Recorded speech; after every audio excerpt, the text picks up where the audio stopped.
Pues buenas tardes, muchas gracias a Mónica y a los organizadores de este evento por darme este espacio para platicar con ustedes un ratito. El título de esta plática se llama De computadoras, juguetes, monstruos, poetas y hadas. Y entro directamente a computadoras y pues por supuesto voy a hablar de las computadoras normales que ustedes conocen como esta, las computadoras digitales estándar. Y un poquito de historia. Aquí tengo un pequeño mapa del origen de la computación, donde tenemos aquí este personaje que se llamó Charles Babbage. Él fue un polymath. Esos polymaths son como los de Leonardo da Vinci, que saben así de todo en el mundo, en el siglo XIX en Gran Bretaña. Y fue muy reconocido. En Inglaterra en el siglo XIX hubo varios polymaths y a George Babbage se pensaba que era el polymath de los polymaths, era realmente una gran figura del pensamiento. Y él inventó una máquina que se llamó la máquina diferencial, que permitía hacer cálculos, resolver cierto tipo de ecuaciones, que se construyó, vamos a ver un poquito más adelante, y después diseñó una máquina que se llamó la máquina analítica, o Analytic Computing Engine, que ya era una computadora de propósito general.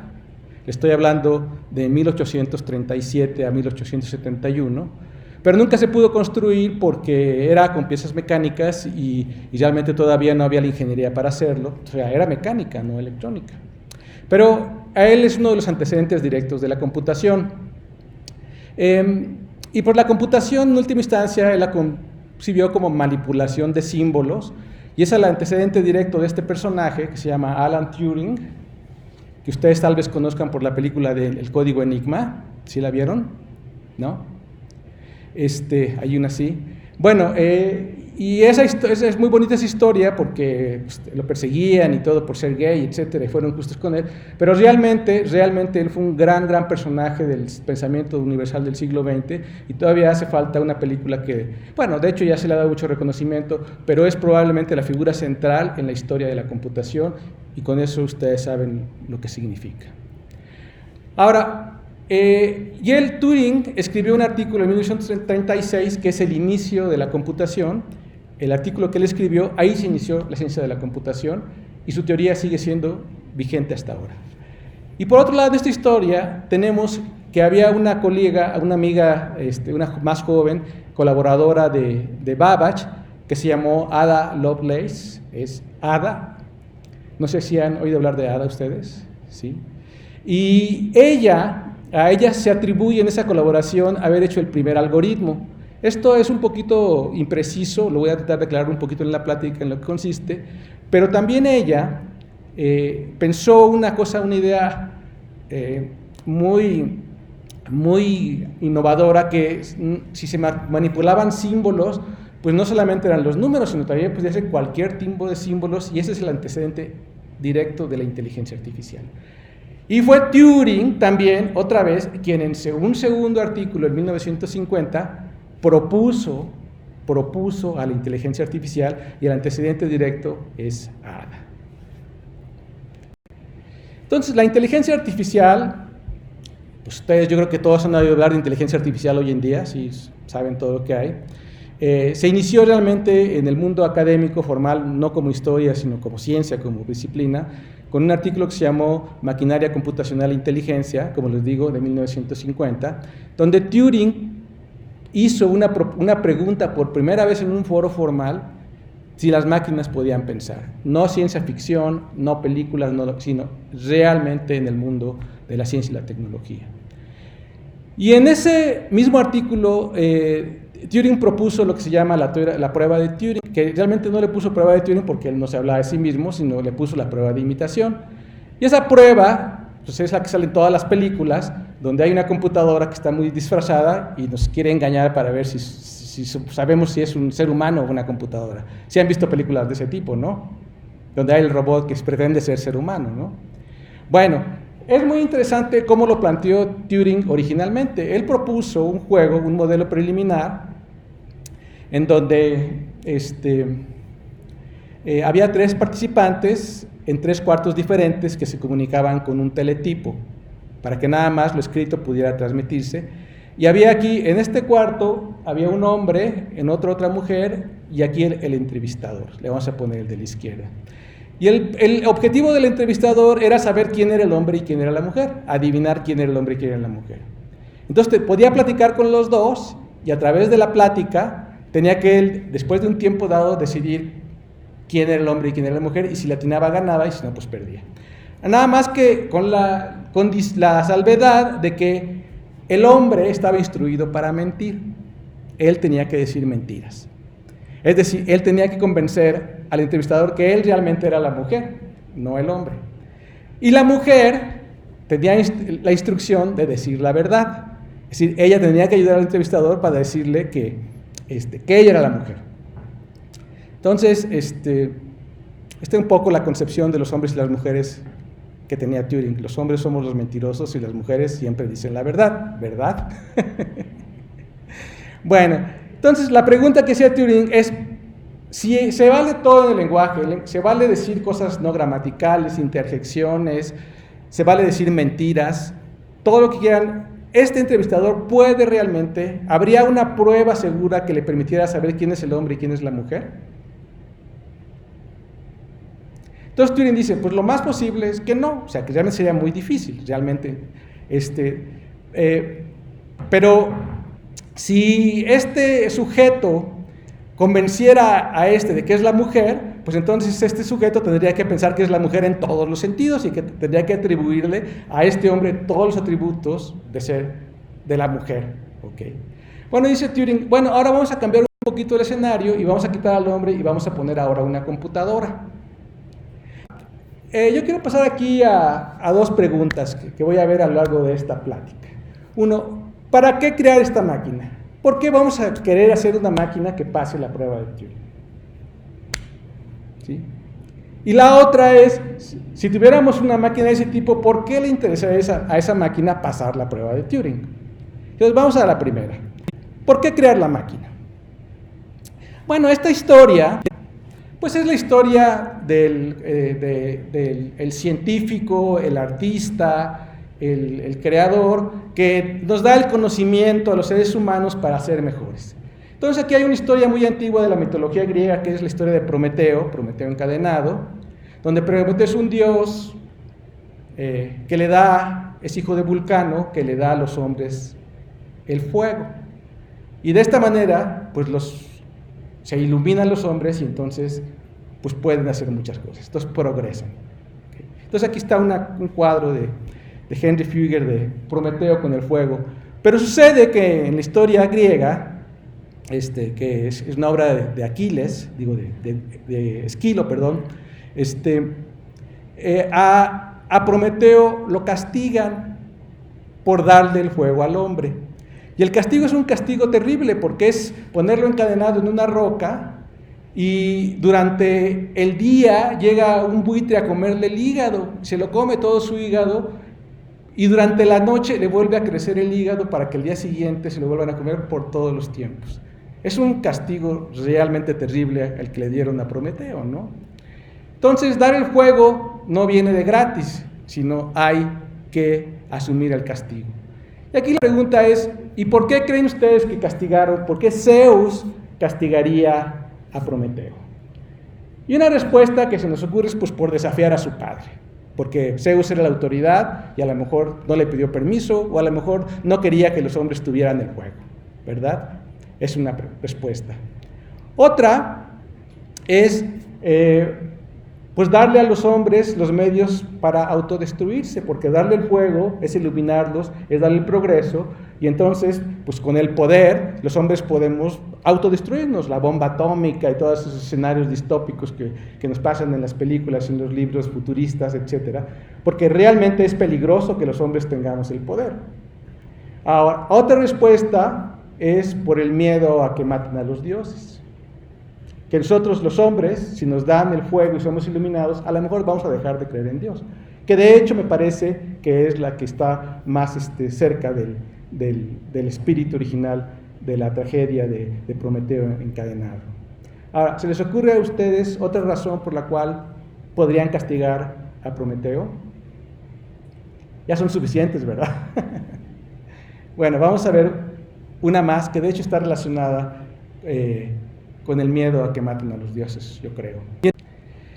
Pero vamos a pasar del otro lado. Supónganse que realmente se puede construir una máquina, la máquina que pasa la prueba de Turing, podemos darle ese poder a la humanidad, las computadoras, la inteligencia artificial realmente funciona. Y ahora la pregunta que me interesa es, ¿por qué a una máquina de inteligencia artificial le interesaría pasar la prueba? Y aquí paso a juguetes. Entonces ahí tienen ustedes Barbie y Ken. Okay, ¿ustedes creen que Barbie y Ken pasan la prueba de Turing? Porque ahí tenemos a la niña o al niño platicando con el muñeco y platican y le dicen y hacen y todo eso y le preguntas, oye, ¿y te entiende? Pues claro, ¿y tiene sentimientos? Pues claro, ¿no? El juguete ya pasó la prueba de Turing, ¿no? Pues por eso se engancha la niña o el niño. ¿Pero por qué? O sea, pero el juguete realmente no hace nada más que ser un reflejo del niño. Porque el niño su vida psicología interior la proyecta sobre el juguete y entonces de esa manera pues se comunica y juega. Entonces realmente es el juguete pasa la prueba de Turing porque es un buen reflejo. Y aquí lo importante con los juguetes y con aquellas cosas que nos reflejamos es que las atribuciones que hacemos a las cosas no cambian a las cosas, pero sí cambian nuestra manera de ver al mundo y a las cosas.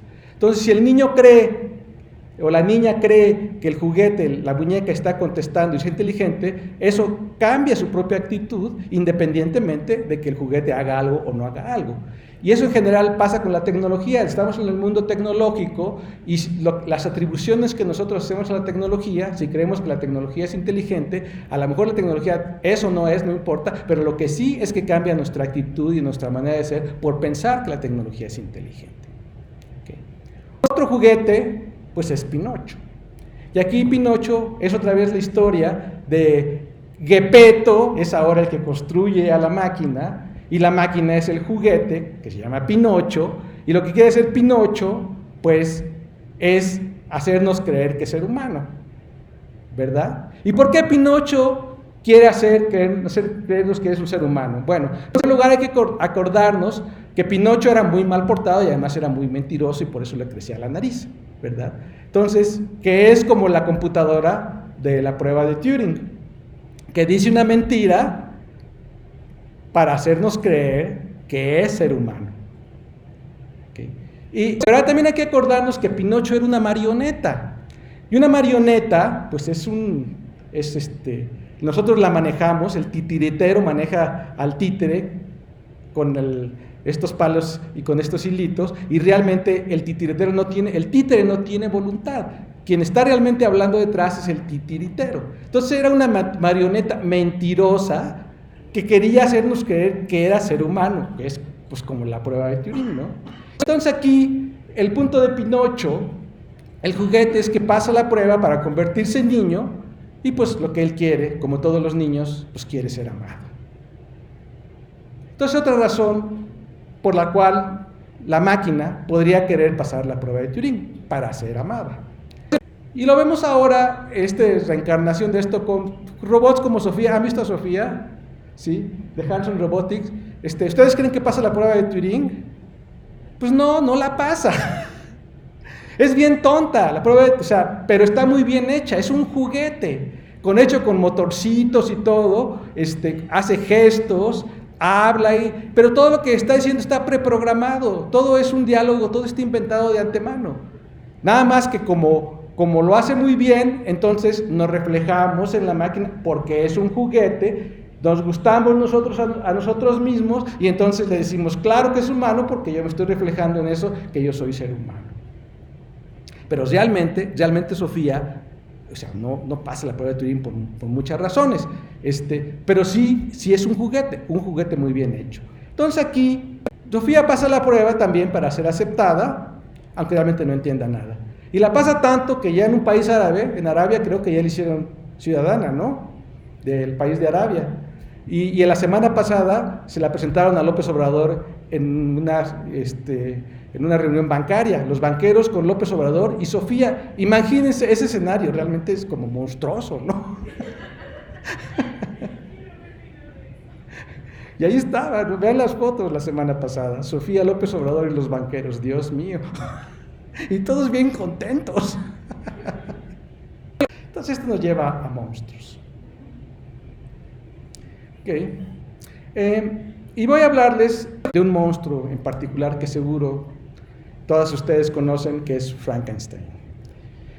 Y que de hecho el título de la novela original es Frankenstein o el moderno Prometeo. ¿Se acuerdan de Prometeo? El que le da al fuego a los hombres. Y esta es una novela que escribió en 1818, se publicó en 1818 por una mujer que se llamó Mary Shelley. Y esta novela tiene como antecedente que en aquella época se acababa poquito, hace poquito se había descubierto la electricidad. Y la electricidad era pues esta fuerza muy grande, la electricidad que todos conocemos, pues que ha cambiado la vida de la humanidad. Pero imagínense, cuando apenas se descubrió, pues realmente no se sabía qué era, cómo funcionaba y a dónde iba a llegar y cuánto nos iba a afectar nuestras vidas. Y como siempre en la historia de la humanidad, pues siempre hemos tratado que lo más moderno en la tecnología lo convertimos en algo que tiene que ver con qué somos como seres humanos. Y entonces hubo en aquella época una cosa que se llamó el galvanismo. Hubo un italiano que se llamaba Luigi Galvani que publicó un libro donde él decía que la electricidad se produce en el cerebro y se transmite por los nervios y entonces eso anima a los cuerpos. Y hubo muchos experimentos a finales del siglo XVIII, principios del siglo XIX, donde se ponían cuerpos como de ranas, incluso de seres humanos, y se les pasaban grandes corrientes eléctricas, y entonces los cadáveres se movían y se hacían gestos y todo, y pues imagínense, todo el mundo estaba como aterrorizado, ¿no? Entonces era la electricidad puesta en ese ambiente de tecnología, y la idea es, se pueden reanimar a los cuerpos. Que eso es parecido a podemos crear a la máquina que pasa la prueba de Turing, porque si reanimamos un cuerpo y le damos vida, pues ¿qué es lo que estamos haciendo? Pues estamos construyendo la vida a partir de lo inerte. Entonces, esa es la historia esa es la base, bueno, ese es un elemento que está dentro de la novela de Frankenstein, que se trata de la creación de esta criatura. Y les digo brevemente que pues a lo mejor ustedes conocen el cuento, pero el doctor Frankenstein es un estudiante de medicina obsesionado por el galvanismo y quiere crear este monstruo. Y después de mucho lo crea. Pero cuando lo crea, pues como que se asusta, lo abandona. ¿Sí conoces la novela? Y entonces el monstruo se va. Pero es un monstruo bueno. Le gusta el amanecer, le gusta comer, es vegetariano, etcétera. Pero los hombres no lo aceptan y le hace él mucho porque lo acepten, pero siempre resulta que lo terminan rechazando, se vuelve malo y entonces se empieza a matar, y de hecho mata al hermano del doctor Frankenstein. Frankenstein va a ver a su familia y se encuentra con el monstruo, y el monstruo le explica y le dice: ¿sabes qué? Tú me creaste, me encontré este librito donde está tu historia y aquí está que me creaste y me dejaste solo, no me diste tu cariño, entonces voy a seguir matando a menos que me quites de esta soledad. Y le dice Frankenstein: hazme una monstrua. Y entonces Frankenstein acepta. Y entonces el monstruo deja de matar y espera que Frankenstein le dé la compañera, pero se arrepiente porque piensa: si creo a la compañera, entonces va a haber una familia de monstruos y los monstruos se van a replicar por la tierra. Imagínense qué va a pasar. Entonces decide no cumplir su promesa, pero Frankenstein lo está espiando, el monstruo lo está espiando, y entonces mata a su mejor amigo, mata a su novia, a su esposa en la noche de bodas, y después ya uno persigue al otro hasta que Frankenstein muere en el Polo Norte, y luego llega el monstruo y se sube a un barco donde hay un capitán y le cuenta su historia, donde Frankenstein está lleno de remordimiento por lo malo que... el monstruo está lleno de remordimiento por todo el mal que se hizo, y después ya se va. Ahí termina la novela. Entonces, aquí esta historia de Frankenstein es otra vez Prometeo y el hombre. El doctor Frankenstein es Prometeo, y la criatura, el monstruo, es el hombre. Entonces es otra. ¿Y por qué se volvió malo el monstruo? ¿Por qué se volvió mala la criatura? Pues porque quería ser amada y la habían olvidado, no le dieron el cariño. Entonces tenía esta profunda soledad y esta profunda tristeza que lo obligó a ser el monstruo, que es como los juguetes. Porque si ustedes ven Pinocho, también es bastante como un monstruo, ¿no? Bueno, ahora voy a hablar de otro monstruo que se llama el golem, que este es un monstruo de la antigua tradición cabalística hebrea, que se remonta casi a tiempos de la Biblia, donde un golem es una figura hecha de barro, humana, donde el rabino, desde la sabiduría, puede pronunciar el nombre de Dios y entonces esta criatura adquiere vida. ¿Okay? Y es el cuento de la creación, así como Dios creó a Adán, que de hecho se dice que Adán fue el primer golem, entonces el hombre crea al hombre, el hombre crea al golem, que es otra vez esta idea que se repite siempre en la historia y que ahora en la inteligencia artificial pues es otra vez un poquito la misma de que estamos creando a monstruos a nuestra imagen y semejanza. Pero la historia del golem tiene que ver es un poco parecida a la historia de Adán, porque se trata de que el golem, primero cuando lo crean, obedece, es un títere, obedece a su creador, obedece al rabino, pero de pronto tiene una chispa de luz que se da cuenta de que él no es realmente quien se controla, sino que hay alguien que lo está controlando, quien le da órdenes. De hecho, en la historia de Praga, el golem lo construyen para ser policía porque estaban matando a los judíos y necesitaban a alguien que los protegiera. Entonces hacen un golem, mata a los asesinos y después ya lo desactivan, ¿no? Es una historia. Pero hay otras historias donde se da cuenta de que realmente no es el dueño de sí mismo y entonces se enoja porque no sabe cómo hacerse de su conciencia. Quiere también ser aceptado, pero también quiere ser consciente y entonces empieza a matar, etcétera, etcétera, hasta que por fin, pues también lo desactivan o no. Hay muchas historias, pero aquí el punto es que el golem se da cuenta que es un títere y entonces él quiere hacerse de la manivela y ser su propio titiritero. Porque el golem, realmente la palabra golem no quiere decir es el cuerpo de nosotros, es nuestro cuerpo que quiere hacerse de su conciencia, porque en la medida que el cuerpo se haga de su conciencia, entonces en esa medida se convierte en ser humano. Entonces aquí en este monstruo, claro que quiere ser amado, también es parte de su tragedia, pero la parte más fundamental de su tragedia es que él quiere ser consciente porque quiere ser humano. Bueno, nosotros aquí siguiendo esta tradición, aquí en el IMAS hemos construido también un golem, ahí les doy su historia de sus fisonomías, toda proporción guardada, y si nos da tiempo al final de la plática, les muestro el golem que hemos construido aquí en el IMAS. Entonces paso ahora a poetas. Entonces, poetas son estos sujetos, son artistas. Y los artistas son esos sujetos que exploran mundos que la mayoría de la gente no explora.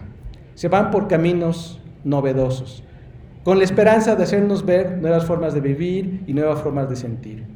Pero los poetas en particular son artistas muy peligrosos, porque lo hacen a través de las palabras y luego además no solamente usan palabras usan palabras bonitas, o sea, que nos convencen y por eso los poetas, les digo, son como monstruos. Y yo les digo, si ustedes vayan y le dicen a su mamá, ay mamá, tengo un novio, es un juguete, su mamá dice, ay qué linda hija, cuídalo mucho. Oye mamá, tengo un novio, es un monstruo, hija, ten cuidado. Oye mamá, tengo un novio, es un poeta. No, le voy a decir a tu papá, con un poeta no sales, porque ese sí realmente, quién sabe a dónde te va a llevar. Entonces, esa clase de gente son los poetas, son realmente peligrosos. Entonces, les platico de un poeta que se llamaba Lord Byron. Y este poeta decía de sí mismo, soy una extraña mezcla de lo bueno y lo malo que sería muy difícil describirme. Y para que vean por qué hablo de los poetas monstruos, déjenme darles una semblanza del angelito. Su padre fue amante de la naturaleza, pues estaba separado de su madre, era muy licencioso y murió cuando George, el poeta se llamaba su nombre de pila, murió 3 años. Su madre era amorosa, controladora, muy controladora, pero fueron cercanos toda la vida. Y ella le decía a él el cojo, porque de hecho era cojo, nació cojo de nacimiento, y él le decía a su mamá la viuda. Entonces era como Forrest Gump, o sea, de que tuvo una prótesis para caminar, y de hecho corrió primero antes de caminar, y eso le preocupaba mucho porque era víctima de bullying en la escuela primaria, Pero él decía muy inteligentemente que había la plasticidad, que toda deficiencia que tiene alguien siempre se compensa con algo que sea una virtud. Fue muy precoz en lo intelectual y lo afectivo, fue amante de los animales toda su vida, era vegetariano, era deportista, fue muy enamorado, se enamoró primero de sus primas, hasta se dice que es su media hermana, damas inglesas de la aristocracia, princesas italianas, y desde él vanagloriaba de que tuvo 250 mujeres nada más en su estancia por Venecia. Imagínense nada más. Ahora era bipolar, era maníaco depresivo, era idealista y romántico. Fue a la Universidad de Cambridge, ayer era un estudiante muy brillante, pero se vestía con cosas muy exóticas, tenía una vida muy licenciosa, se quedó pobre y salió de la universidad. Luego se hizo político liberal, estuvo en el Parlamento, y de hecho él estaba contra todos siempre, y decía, si me odian es que me temen, y todos lo odiaban, entonces todos lo temían.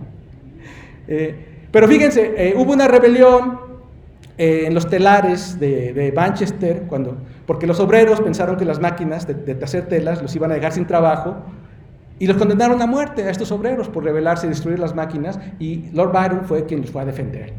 Entonces, era chistoso, fue un eterno viajero, era bisexual, tremendamente bisexual, tuvo amantes toda su vida, era muy enfermizo, consumía opio, primero por medicina y luego ya saben por qué tipo de cosas, y era muy amigo de los grandes poetas de su época, era como con Goethe, el poeta alemán, al que se admiraban recíprocamente, y aparte murió peleando en la independencia de Grecia. Un sujeto, vean la caricatura, o sea, de todo. Ahora, tenía sus personajes en sus obras, él escribía obras, escribió muchísimas obras, y sus personajes eran así, sus héroes eran talentosos, eran pasionales, tenían tirria por la sociedad y las instituciones, siempre había un amor imposible involucrado, eran muy rebeldes, estaban en el exilio, tenían un pasado muy oscuro y aparte tenían un comportamiento completamente autodestructivo. ¿Quién no ama este tipo de personajes? Entonces se hizo muy, muy famoso y al tan grado de que su poesía le pusieron música a Beethoven, Schubert, Rossini, Mendelssohn, Schumann y Berlioz fue su gran admirador. Y en la literatura, muchos de sus personajes inspiraron a Edgar Allan Poe, a Becker, a Pushkin, a Víctor Hugo y a Alejandro Dumas. Dense cuenta de la influencia de este poeta. Y luego murió en 1824, muy joven, a los 36 años de edad, trivialmente. Él estaba luchando por la independencia de Grecia, pero le dio una gripa. Se descuidó, le dio fiebre. Luego un descuido médico y le dio sepsis. Y se murió a los 36 años, de una manera bastante poco romántica. Pero cuando murió, su amigo Goethe, el poeta, le dijo: descansa en paz, amigo mío, tu corazón y tu vida han sido grandes y hermosas. Ahora, con este poeta se inventó lo de la bitlemanía o lo que sean de manía. Él se inventó la palabra bairomanía. O sea, que fue el primer rockstar de la historia. Donde él llegaba, o sea, él seguía siendo cojo, pero él lo disimulaba muy bien, era muy elegante y era muy guapo realmente. Entonces, donde llegaba, las multitudes lo esperaban como poeta y las mujeres pues realmente lo adoraban, también los hombres lo querían mucho. Y miren, se le pusieron la beiromanía, que fue como la moda de Inglaterra en aquella época, y como murió en Grecia, es héroe de Grecia, tiene su estatua. Aquí está una pequeña bahía, un golfo italiano, porque ahí él iba a pensar y reflexionar, entonces le pusieron al lugar en Italia el Grotto de Byron. Y aquí está un cuadro donde llega al pueblo griego, donde iba él como líder de las tropas griegas y donde le tocó morirse. Entonces fue la primera celebridad moderna. Se dan cuenta de los aspectos del angelito, ¿no? O sea, piensen ustedes bitlomanía, pues piensen que 100 años antes fue bairomanía. Y este sujeto se casó.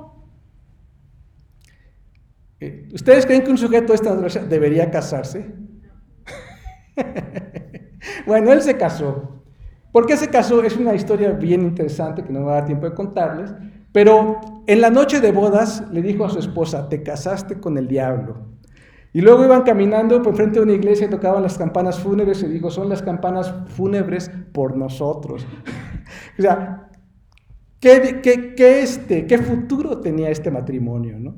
Y además no solo esto, sino que tuvo una hija al año, o sea, no cumplió el año de casado cuando nació la pobre niña, y entonces la mamá lo abandonó cuando se comprobó que había sido infiel en ese momento, y aparte le echó que había tenido una hija con su medio hermana, y aparte le acusó de otras prácticas bisexuales y homosexuales y drogadicto, y tenía deudas. Entonces se fue de Inglaterra este señor.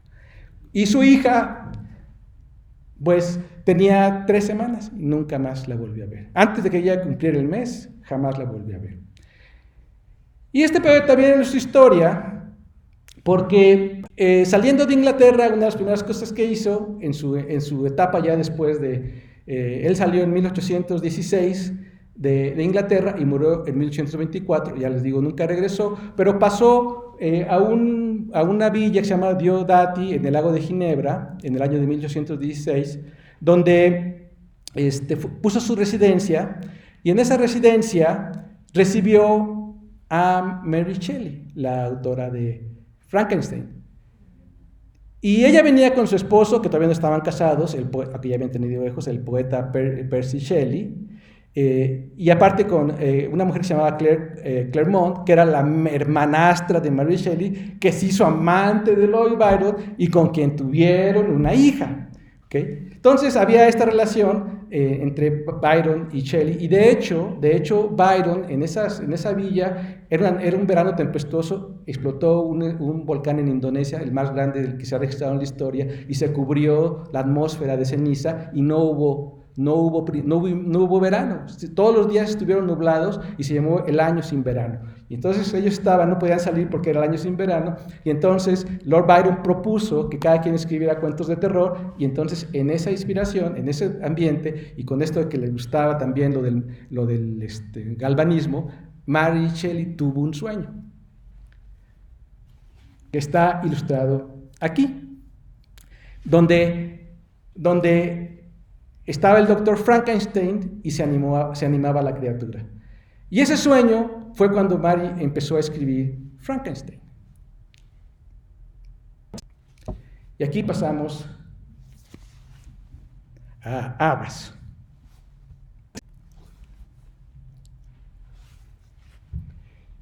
Mary Shelley escribió Frankenstein, sobre el moderno Prometeo.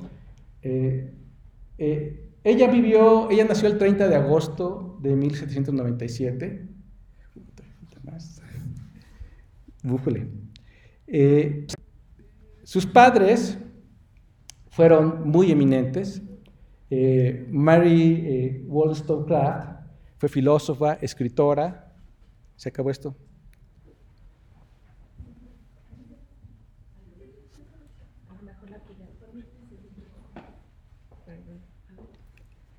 Fue filósofa y escritora y muy famosa, liberal, completamente liberal. Y ella escribió un libro en 1792 que se llamó Vindicaciones de los Derechos de la Mujer, en 1792. Y fue muy conocida en toda su época, realmente, como una mujer liberal, inteligente, educadora. Y su padre fue un político y escritor que se llamó William Godwin, que también escribió sobre la justicia social y también fue muy famoso en su historia. Ahora, Mary, en su infancia, su mamá murió cuando ella nació y siempre la extrañó y se sintió culpable de su muerte. Y su papá se casó cuando ella tenía 4 años y tenía una media hermana por parte de su mamá. Y aparte su papá, esta mujer con la que se casó, trajo 2 hijos al matrimonio y no se llevaron bien, era como Cenicienta. Entonces, ella tenía este hoyo inmenso que nunca la llenaba. Y recibió una educación muy intensa, aunque informal. Leyó todos los libros de su madre y la admiró profundamente su mamá siempre. Y aparte eran políticos liberales. Por ejemplo, ninguno de los dos creía en la exclusividad del matrimonio. Eran liberales en lo social, en lo personal. O sea, liberales de a de veras. Y aparte siempre tuvo una relación muy importante con los políticos de su época. Pero ella tenía este hoyo y aparte estaba tremendamente sola y se enamoró de Percy en XIV, que era un poeta, ya estaba casado, pero estaba muy interesado también en el galvanismo, y luego se escaparon cuando ella tenía 16 años, y se veían en la tumba de su madre para que vean lo que estaba la influencia de la muerte, y de hecho se dice que ella perdió su virginidad junto a la tumba de su madre el día que se escapó. Imagínense nada más la escena. Aparte muere su primera hija, y Percy le es infiel, y todo esto entonces ¿qué hace? Que ella está muy muy sola, o sea, tiene esta mujer que tiene esta necesidad de llenarse, y entonces es cuando tiene esta idea de hay que reanimar a los muertos. Y entonces cuando viene el libro de el viaje a la villa de Diodati, y cuando pasa toda la acción, y luego regresa, y ese mismo año cuando regresa se suicida a su media hermana, y aparte se suicida a la esposa de Percy. Entonces su media hermana era Lía con su mamá, y se sentía tremendamente culpable por la muerte de Herriot durante el tiempo que estaba escribiendo Frankenstein. Finalmente termina Frankenstein el verano de 1817 y se publica en forma anónima en 1818. Lo que les quiero decir con todo esto es que Mary, ella es Frankenstein, ella es la creadora de Frankenstein, pero también ella es la criatura. Ella es la máquina y ella es la creación. Y aquí está otra respuesta a la pregunta de la prueba de Turing, es crear la máquina para reanimar la vida, y el monstruo quiere pasar la prueba para ser amado. Después de Frankenstein, la vida de Mary Shelley fue muy difícil, sus hijos murieron, muere Allegra, muere Percy, muere Byron, con todo fue muy cercano, y ella fue una escritora muy importante por el resto de su vida, y finalmente murió, y paradigmáticamente pidió que le entregaran otra vez con su madre, donde volvió. Vamos a la hija de Lord Byron, la hija que Lord Byron dejó 2 semanas antes a las 2 semanas de nacida, era Ada. Ada se llamaba Augusta Ada Byron, condesa de Lovelace, y se decía a sí misma científica, poetisa y analista o metafísica. Su padre era el poeta maldito, y su madre era una mujer que se llamaba Anabela le decían, que era fría, conservadora y ausente. Ella era matemática también, y activista y política social. Ahora, Ada se describe cuando era joven. Esta es una carta que la mamá su mamá le escribió a su papá 6 años después de que se separaron, a petición de él, y decía: su característica principal es la alegría y buen carácter, observadora, no sin imaginación, pero principalmente para lo mecánico. Construye botes, construye barcos, prefiere la prosa al verso, por supuesto, no muy perseverante, dibuja muy bien, alta y robusta. Pero a los 12 años de edad, ella se obsesionó por construir la máquina voladora. Ella quería construir aviones, hizo modelos y todo eso. Pero también fue abandonada por su padre, era alejada de su madre, era súper inteligente, era rebelde y muy enamorada. Y es otra vez, pues, un hueco que nunca se llena. Ella también era la criatura, era también otra vez el monstruo.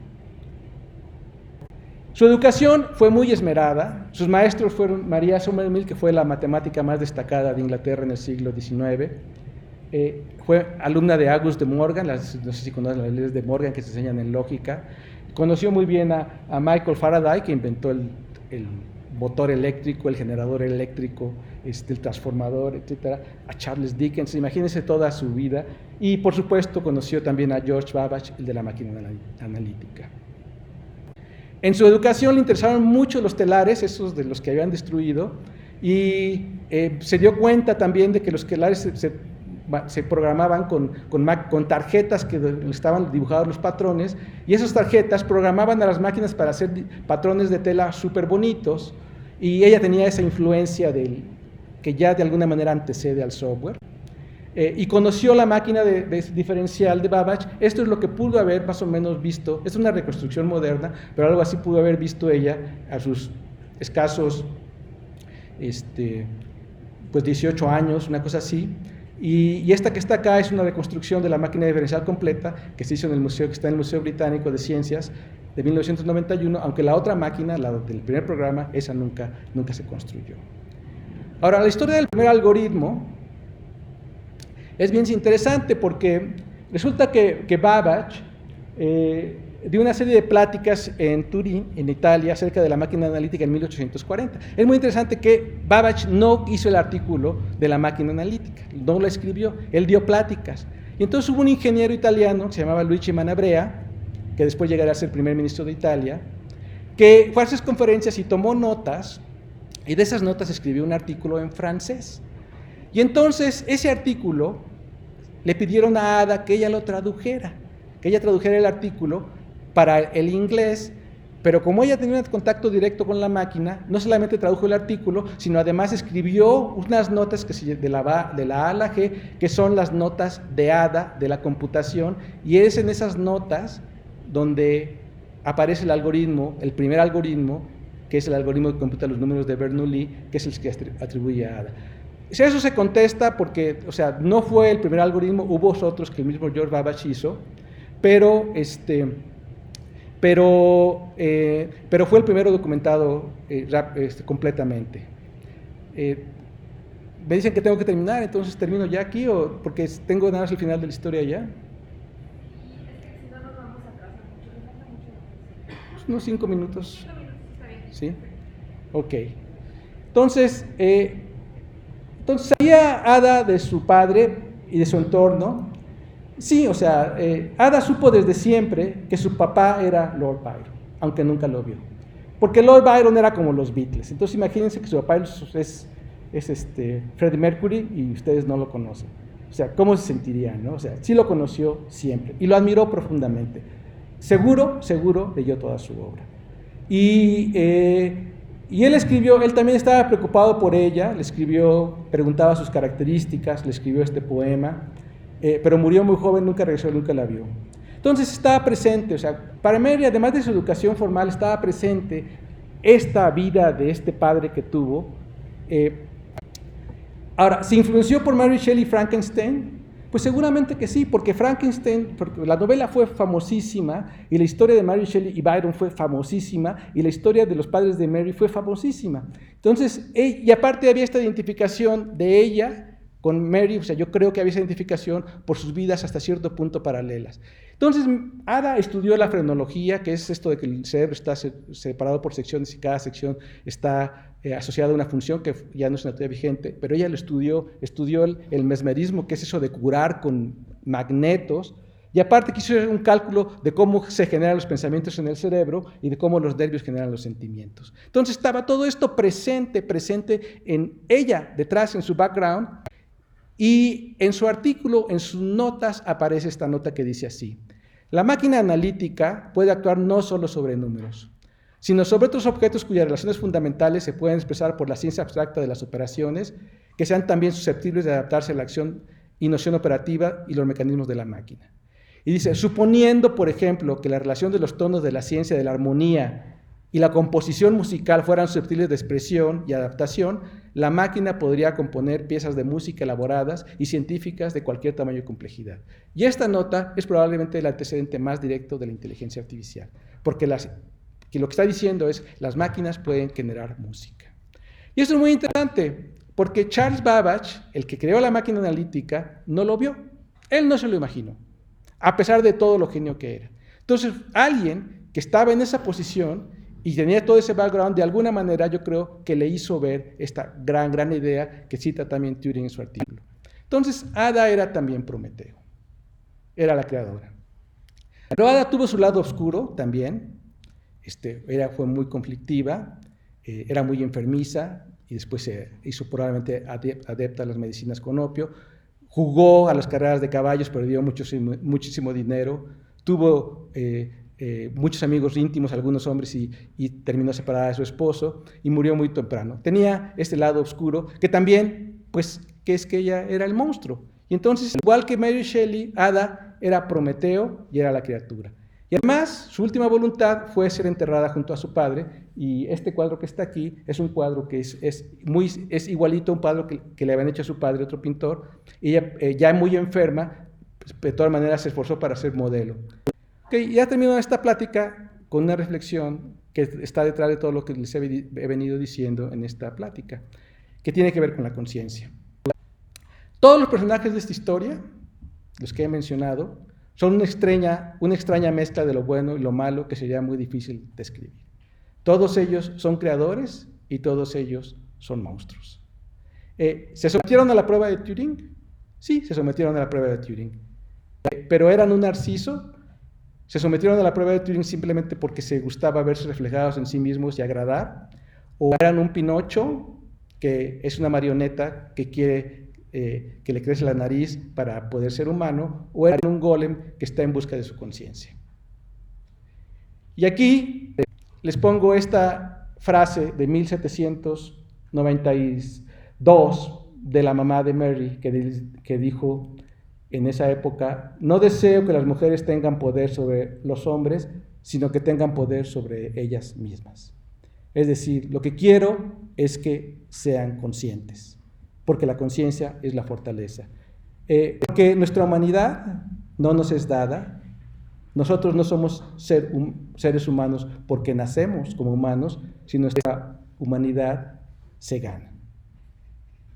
Y aquí tenía preparado un pequeño video de Golem, pero creo que ya no tengo tiempo, entonces lo voy a deber para la próxima. Muchas gracias. Muchas gracias.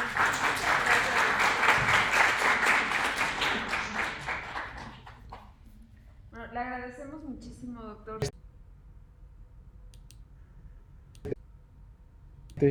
Que era tan referencia para él, o sea, muerte-vida. Okay. Ahora, falta ahora de que el entrevistador adivine quién es el hombre y quién es la computadora, o quién es el ser humano y quién es la computadora. Y así mismo la computadora está instruida para mentir, porque nos quiere engañar y hacernos creer que es un ser humano, que es lo que vemos en todas las películas. Entonces, bajo las mismas reglas, ¿podría el entrevistador saber quién es el hombre y quién es la mujer? Y diría, bueno, pues depende cómo esté programada la computadora. Pero si está muy bien programada, a lo mejor no podríamos distinguir. Y entonces lo que dice, si el entrevistador no puede distinguir, entonces tendría que pensar que esta computadora es un ser humano y tendría que atribuirle todos los atributos de los seres humanos, incluyendo sentir y pensar. ¿Okay? Y esa es la base de todas las películas de la ciencia ficción y todo esto. Y también, de alguna manera, la inteligencia artificial, una forma básica de decirla, se originó como la idea de programar la máquina que pase la prueba de Turing con una computadora digital. Ahora,